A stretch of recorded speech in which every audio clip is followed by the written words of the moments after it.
ဝလန်ချမ်းတဲ့ကိုလူရဲ့အတွေ့အထိအဆောင်ရှောက်ဟာမင်းနှလုံးသားကမလို့ခြင်းပြီးပေါ်လေအပြုံးနဲ့ခွင်လွတ်နေစဉ်ကိုအသေးများလဲကျွမ်းခဲ့ပြီ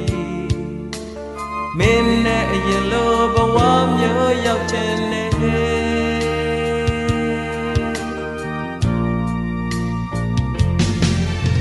အရင်တစ်ခါမိလာခဲ့